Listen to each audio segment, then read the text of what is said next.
Hey, hey, hey. What is up? Welcome back to It Is What It Is.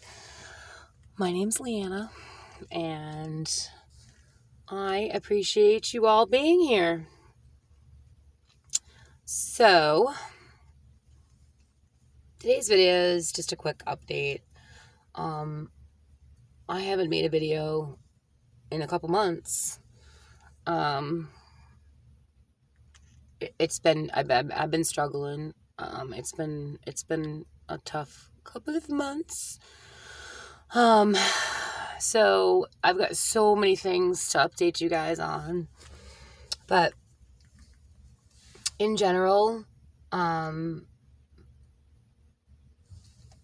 doing the best I can to just keep utilizing my tools and to keep, doing the best I can to keep myself okay. Admittedly, it's harder in the winter. It's harder when the holidays come around. I didn't do well with the holidays this year. I miss my brother. And everything's just different. I miss my nanas.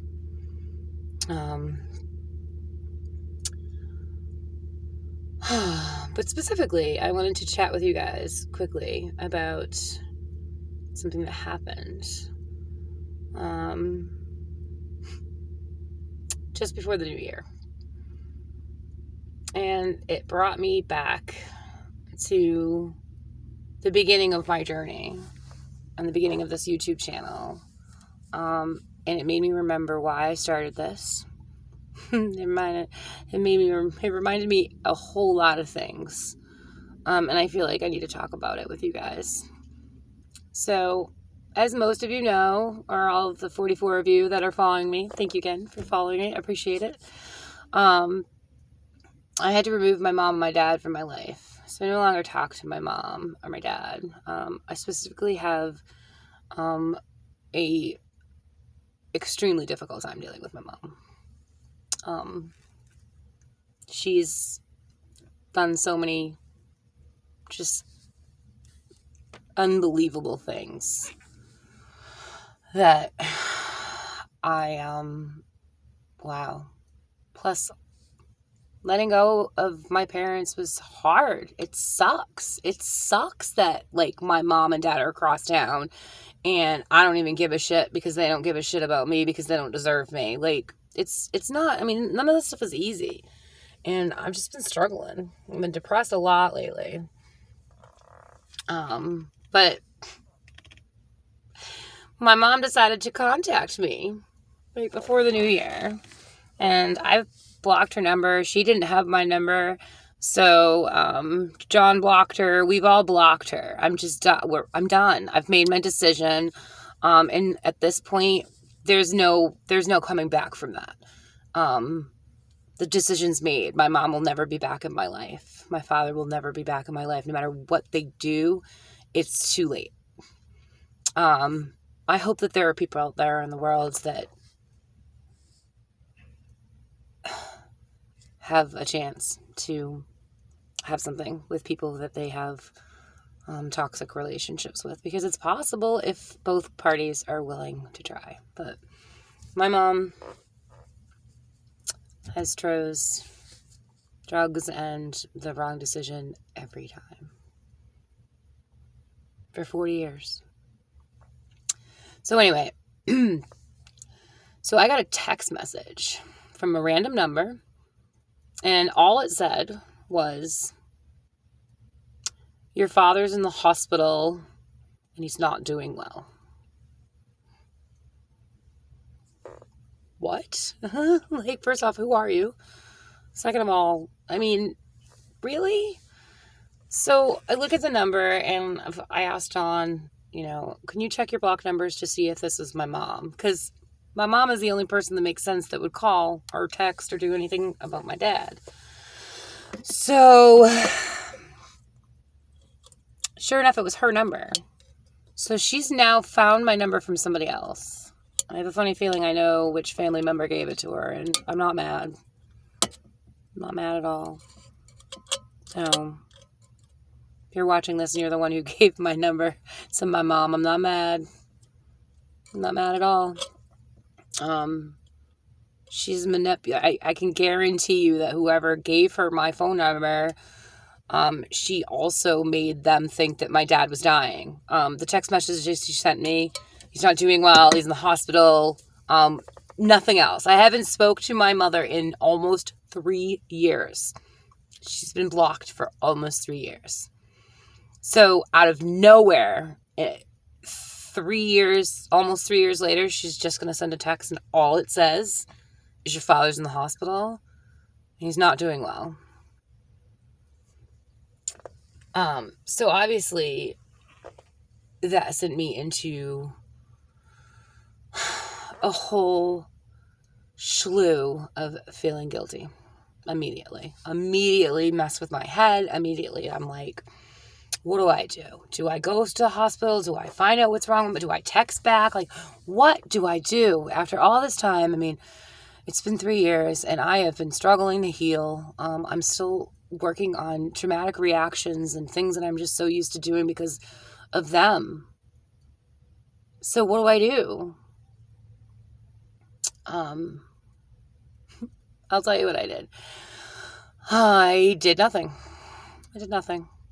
I didn't message back. I didn't call my family. I didn't do anything. At that point, I hadn't heard from my sister or from any other family members. So for all I know, my mom could have been lying because she does that. So I decided to just ignore it.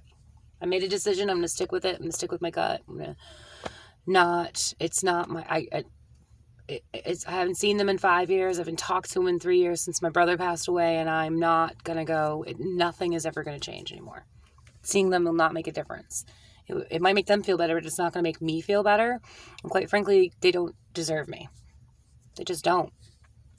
And so as hard as it was, I just ignored it. And that's really hard for me just in general because I don't know how to let things go because of how I was, just everything. I'm just not very good at it. So I let it go and obviously dealt with the reactions I was having, which is not good, but I had to remind myself with a lot of self-talk. I've been doing a lot of talking to myself lately, that there was a reason I let them go. There was a reason that I had to make a decision to remove them from my life. And the truth is that things have been much better since they've been gone. The hardest part has been healing, but I no longer have all of these triggers in my life that were there on a daily basis. On a whole daily, on constant edge all the time. So now I'm just working on reminding myself that I don't have to be on edge. I'm not doing anything wrong. So with that being said, a day went by and I also said to myself, I know my mother and I know how she works. And she's not going to be able to not respond, or she's not going to be able to accept that I ignored her. Let's just say that. She won't be able to accept that. So I knew at some point, if it was serious or something was really going on, that she would message me again or something. So sure enough, I get a voicemail from this number, who now I know is my mother. And it took me a few to listen to it. I was like, great, because I had to prepare myself for the possibilities of what could be on this message. I wish I'm on my phone. I wish I could play the message for you guys, but all I can say is that she did it. She did it. The same exact thing she always does. She did it. All I had to do was wait and ignore her. And she left me a message and it said it was awful. First off, she sounded messed up. And it was just real bad. just wanted to let you know that your father fell and he's in rehab and broke his hip.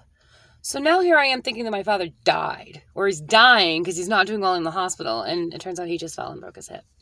Don't get me wrong, I know that's horrible, but he's in his 70s, so don't call me because he broke his hip. But she, of course, in the message had to she always uses my dad as a way to get to me, to get to my head, to get to me to feel bad or feel guilty about everything.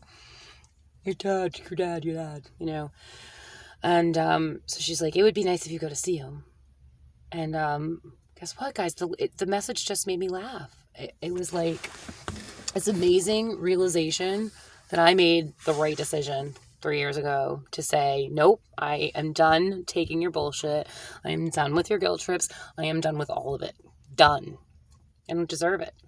I don't deserve it. And her message just reminded me that I made the right decision.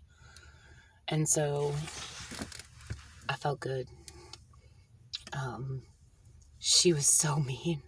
It was such a bad message. And she just got her attitude and her tone in her voice. And, well, it would be nice if you go see him. Well, yeah, it would be nice. But it would have been nice if, like, you know, when I was in a mental institution a long time ago, I didn't have to wait for you guys to sober up to come pick me up either, huh? That would have been nice too. So we'll just leave it at that. So, with that being said, I'm going to let you guys go now. I'm going to try to start making more videos. I need to start making more videos for you guys. Lots of stuff to talk about that I haven't talked about in a couple months. But I am back and I'm trying. And I almost owe it to my mom and her silliness. Because, like I said, it was a freaking reminder that nothing changes. Nothing has ever changed. Nothing will change. Nothing's going to change. They're in their 70s. It is what it is, and that's what this channel is about. It's about me accepting things I can't control anymore and moving on and healing from them. Accepting that I'm not going to have the relationship that I wanted with my parents. It's not happening. It is what it is, and that's, you know, it's not negative. It just is what it is, and I can't control it. So, when I first started this channel, it was an effort